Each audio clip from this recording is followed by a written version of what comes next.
On s'en va quand même, c'est gratuit. Bah, bien sûr. Vous allez bien? Oui, ça va. Oui, ça va. Ça va.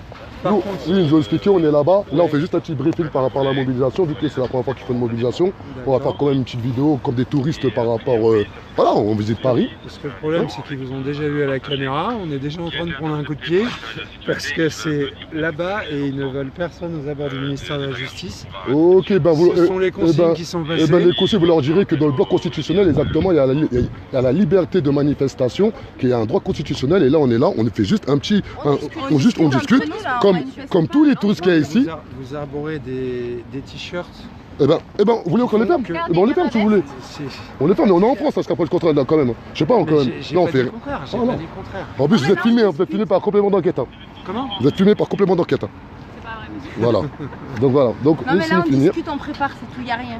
D'accord. Il n'y a pas de Ok. mobilisation là. Vous inquiétez pas, monsieur, et renseignez-vous. On a fait plus de 100 mobilisations, je crois, en 2 ans sur Paris. Ça s'est toujours bien passé. Ah, Il y a jamais... c'est Voilà, pas, nous, on est c'est toujours pas la carré. première fois que je fais ces mobilisations, ça s'est toujours Voilà, bien passé, je suis d'accord avec vous. Non, là, on prépare. C'est même pas une mobilisation qu'on fait là, c'est une réunion. Strictement rien contre vous, je vous rassure. Oh, on le sait, monsieur, on le sait. Il Franchement, n'y a aucun souci là-dessus. les renseignements généraux, ça se passe toujours bien avec vous. Je Rien à vais dire. faire vos petits briefings quelques minutes. Pas de soucis. ensuite, Voilà, on se vous déplace inquiétez pas, on ira. C'est reçu. Et tous mes affaires sont là-bas en plus. Oui, j'ai vu. Voilà. Très bien. Merci beaucoup. Merci. Merci. Faut faire quoi? Mettez-vous là. Voilà. Facebookers, Facebookeuses, citoyens, citoyennes, étrangers, étrangères. On est avec la famille Fakir. Une famille qui a perdu un être cher il y a 3 ans de ça, dans des conditions juste atroces. Leur frère, paix à son âme, s'est fait séquestrer, endormir. Ils l'ont mis 10 coups de couteau et ils l'ont brûlé. C'est incroyable. La famille Fakir a tout fait pour faire valoir ses droits. Elle a alerté toutes les institutions nécessaires, possibles et inimaginables, que ce soit la garde des Sceaux, que ce soit tous les instances de justice, le commissariat de Nîmes, et rien n'a été fait. Ils ont dû passer à 7 à 8 afin d'être entendus par l'IGPN, et l'IGPN s'est rendu la semaine dernière. Hanen, qui est là, qui a fait une déposition de 7 pages, l'IGPN a commencé à prendre l'histoire au sérieux, et hier, ils sont repartis à Nîmes, ils ont interrogé Sarah qui est là et son frère qui est resté à Nîmes. Comment se fait-il qu'aujourd'hui en France, des enfants de la République, des personnes qui respectent les lois républicaines, car Badri Fakir, paix à son âme, était un contribuable respectable, respectueux des lois françaises, et aujourd'hui la France ne le protège pas. Il ne faut pas oublier qu'il y a la Déclaration universelle des droits de l'homme, l'article 3 exactement, qui dit que la France doit assurer la sécurité physique et morale de tout un chacun. C'est ça ou pas? J'ai bien résumé. Maintenant, on va laisser Sarah expliquer un peu les tenants et les aboutissants. Et ben, pourquoi on est là? On est là pour la policière quand même. On est là pour se mobiliser pour que cette policière soit sanctionnée. Et explique-nous maintenant, c'est quoi le rôle de la policière, c'est quoi l'histoire de la policière et la lettre que vous avez envoyée au président de la République et à tout ce qui s'ensuit. Alors la policière, c'est une amie qui est très proche du frère de la mise en examen, qui lui aussi avait été appelé par notre mise en examen pour justement venir les aider à porter le corps. Elle a donc été prévenue pendant que Badri était séquestré. Elle n'a pas réagi, elle a pris l'enquête. Au jour d'aujourd'hui, elle est encore dans l'enquête, c'est-à-dire que c'est elle qui monte notre affaire et qui la monte en plus à charge. Parce qu'aujourd'hui, on se retrouve avec 7 personnes qui sont mises en cause. Dans le rapport du procureur, on a 7 personnes qui sont mises en cause. Et il n'y en a que 3 qui sont mises en examen, 3 autres qui ne sont pas poursuivies. Et cette policière, personne ne l'embête. Ça fait 2 ans qu'on bataille avec l'IGPN pour qu'on soit entendu par eux et pour que le procureur fasse quelque chose ou pour qu'elle soit sanctionnée. Ça ne bouge que depuis quelques jours, depuis vendredi. Vendredi, l'IGPN ne prenait pas vraiment l'affaire au sérieux, ils l'ont fait par obligation parce que notre avocate les a un peu harcelés. Il a fallu qu'on se mobilise et qu'on commence à faire des vidéos ce week-end pour qu'ils reviennent en urgence et qu'ils nous harcèlent lundi pour nous voir mardi. Donc hier, on a fait des dépositions, Kamel et moi. On a été entendus par l'IGPN hier en urgence. On va voir ce que ça donne. Ils reviennent la semaine prochaine. Là, ils sont en train de nous prendre au sérieux et de réellement faire l'enquête. Parce que de toute façon, on a des éléments. Donc, ils ne peuvent pas ne pas le prendre au sérieux. Puisque de toute façon, c'est sûr qu'elle est impliquée dans cette affaire. Et donc là, on est mobilisé ici devant le ministère de la Justice parce qu'on veut que les choses bougent. Il faut qu'elles soient sanctionnées. Et il faut que les 3 personnes qui n'ont pas encore été mises en examen soient mises en examen. Voilà, c'est pas normal. Surtout qu'il y a des éléments. Ça veut dire on n'a pas un dossier vide, on a des preuves. Pourquoi ça bouge pas? Des preuves qui sont dans notre dossier depuis le premier jour. Voilà, Il y en a qui se font arrêter et qui se font sanctionner pour beaucoup moins que ça. Pourquoi dans un assassinat ils ne sont pas arrêtés? Et je comprends pas. Et là on est là pour se mobiliser parce qu'il faudrait que la ministre un peu qu'elle passe un coup d'œil là, sur cette affaire, c'est pas normal. Pas que sur cette affaire, sur toutes les affaires. Mais Hanan, maintenant par rapport à ça, voilà, en parlant d'affaires, parce que toi je sais que tu es beaucoup calé en termes de droit, car tu m'as beaucoup spécifié le fait qu'elle a fait un non-assistance à personne en danger, elle a communiqué conflit d'intérêt. Voilà, explique-nous un peu par rapport au texte de droit. Elle a divulgué le secret de l'instruction, elle nous a mis en danger en divulguant justement le secret de l'instruction. C'est de la non-assistance à personne en danger parce que notre frère était en train de se faire assassiner et qu'elle l'a laissé se faire. Elle a juste fermé les yeux sur un assassinat. Elle a... Qu'est-ce qu'il y a d'autre? À la non-dénonciation d'une scène de crime. Non-dénonciation, voilà. Elle communique des informations. Conflit d'intérêt. Conflit d'intérêt à la partie adverse, alors qu'elle n'a pas le droit de les communiquer. Et là, quand même, là, on parle d'une policière, là, depuis tout à l'heure. D'une OPJ. D'une officier de police judiciaire. Ce qui est encore plus grave.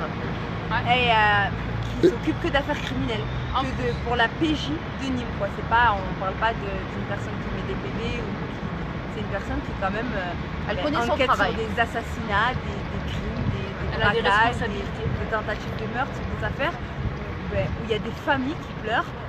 Partager un maximum, hein. Ils viennent de Nîmes, jusqu'à Paris afin de demander à la ministre de la Justice de faire bouger les choses, d'essayer de comprendre ce qui se passe derrière cette affaire-là. Comment ça se fait qu'une officière de la police judiciaire, qui est quand même détenteur de l'autorité publique, qui a signé quand même un code de déontologie, qui a passé une formation de 12 à 24 mois afin d'être de catégorie B, afin de défendre l'intérêt général, afin de défendre la démocratie et les valeurs de loi républicaine. Et aujourd'hui, on a une famille qui vient de Nîmes. Là, il y a le grand frère qui est là. Voilà, maintenant, toi, qu'est-ce que tu attends maintenant de la justice française? Qu'est-ce que tu attends aujourd'hui des pouvoirs publics? Qu'est-ce que tu attends aujourd'hui de la garde des Sceaux? Que justice soit faite.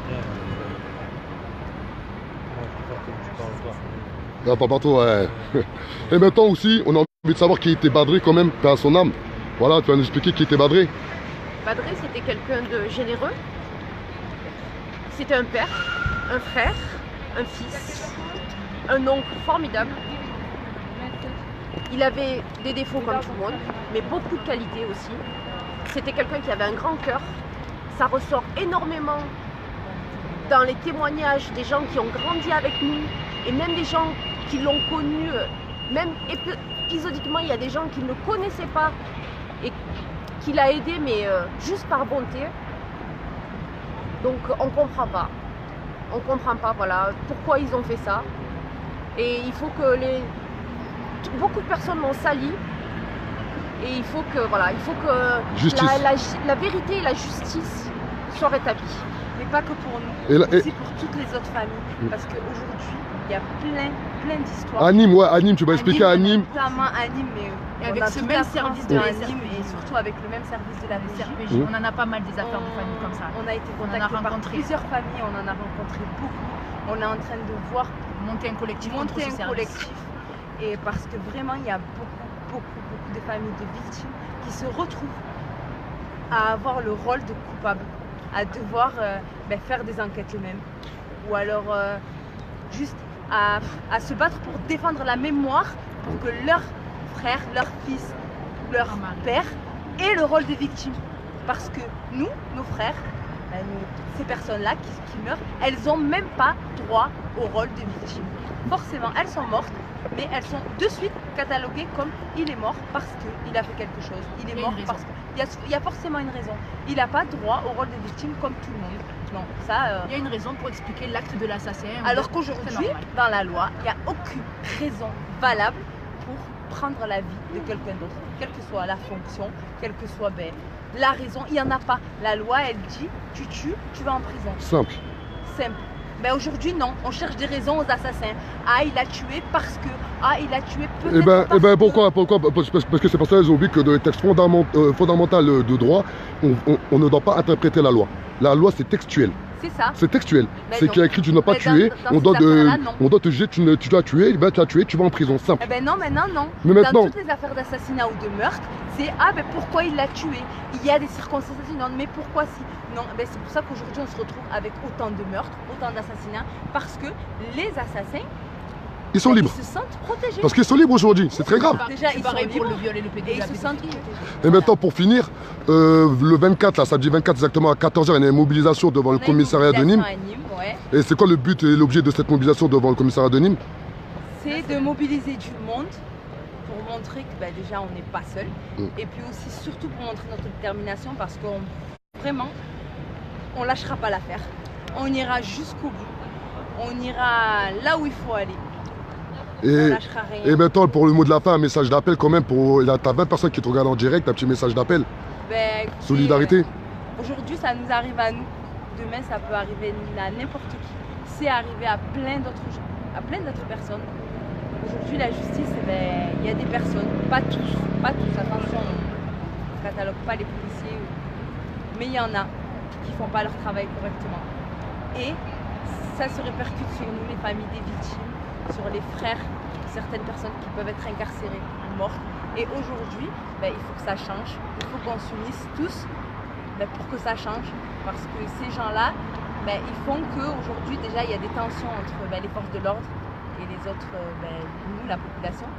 Et il y a trop d'injustice. Il faut qu'on se batte pour que ça change. Bon. Donc, Il y a des on bons compte sur policiers. vous Magnifique. et on compte sur, ben, sur votre mobilisation aussi. Et ben tiens, viens à la caméra, je vais faire la vidéo comme avec ton frère là, je vais faire avec ton frère.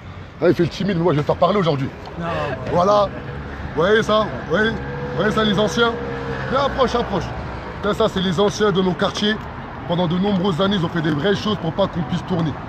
Nous, la seule représentativité qu'on avait, soi-disant, d'une certaine république, eh ben, c'était nos grands frères. Nos grands frères, que quand ils nous voyaient faire des conneries, eh ben, ils nous mettaient une petite gifle derrière la nuque. Nos grands frères qui nous expliquaient qu'il faut aller à l'école. Nos grands frères qui faisaient en sorte qu'on puisse avoir un réel avenir. Aujourd'hui, cette personne-là, elle a perdu un frère, un être cher, au point qu'il ne peut même pas communiquer devant une caméra. Alors qu'avant ça, il parlait, il avait une rage en lui, mais une rage mesurée. Une rage qui disait que comment ça se fait que lui qui a toujours respecté les lois républicaines, qui est marié, qui a des enfants, qui fait tout pour avancer dans le bon droit, dans le bon droit et dans le bon chemin, qu'aujourd'hui son frère a été assassiné, son frère a été brûlé, c'est très grave, et qu'aujourd'hui il y a une policière qui était au courant du crime qui allait se perpétrer, elle n'a rien fait. Là, c'est de ça qu'on parle aujourd'hui. Là, on parle d'un officier de police judiciaire qui était au courant de l'histoire et qui n'a rien fait. On vous le promet, ceux qui connaissent le mouvement La Révolution est en marche. Là, on est à Place Vendôme. Fais-moi autour de toi. Fais-moi autour de toi. Regardez, là, on est à Place Vendôme. Regardez bien, là, on est à Place Vendôme. Faites bien passer un message à la ministre de la Justice. À la ministre de la Justice, expliquez-lui bien. Vous avez vu, là, il y a des policiers qui sont à notre droite, qui nous ont dit de dégarpir, d'aller de l'autre côté, car on n'a pas le droit de manifester à Place Vendôme. Manifester est un droit constitutionnel. Manifester, à partir du moment où on est des citoyens français, où on est des étrangers, qu'on réside sur le territoire français, on a le droit de manifester où on veut. On vous promet que si l'histoire Badré, elle n'avance pas, qu'on va rentrer ici de force, on va manifester devant le ministère de la Justice. Car aujourd'hui, ils nous privent de notre droit le plus légitime, c'est de crier haut et fort lorsqu'il y a une injustice. On n'est pas des moins que rien, on est des Français, on n'est pas des Noirs, on n'est pas des Arabes. On n'est pas des Noirs, on n'est pas des Arabes. Ces appellations ont été données par les esclavagistes et par les colons. Nous, on est des Français à part entière. Il y a des personnes qui se sont battues. Il y a des gens qui ont lutté. Et quand on dit des gens, je pense à Jean-Jacques Rousseau. Je pense à beaucoup de personnes qui ont œuvré pour faire en sorte que nous sommes tous libres et égaux en droit. N'oubliez jamais la Déclaration universelle de l'humain de 1948 exactement. N'oubliez jamais l'article 3 de la Déclaration universelle de l'humain de 1948 qui dit clairement que toute personne est garantie de sûreté par les missions régaliennes. Il y a exactement 5 missions régaliennes. L'intérieur, la justice, les finances, la défense et le ministère des Affaires étrangères. Les missions régaliennes, c'est des missions de droit. C'est le droit. Régalien, ça veut dire la royauté. Et aujourd'hui, la royauté, c'est l'État. Aujourd'hui, les missions régaliennes sont financées uniquement par l'État. Et l'État a l'entière responsabilité. Et là, cet agent de police a outrepassé ses fonctions. On va la choquer. La révolution est en marche, personne ne peut l'arrêter. Là, on va aller là-bas, parce qu'ils nous ont fouettés. Ils ont dit d'aller là-bas. On va s'habiller, on va s'armer, on va prendre nos banderoles, on va faire du bruit comme jamais on en a connu. Vous savez, on est 10. Vous allez voir, à 10, on va bloquer les routes. Ciao. On est obligé, monsieur.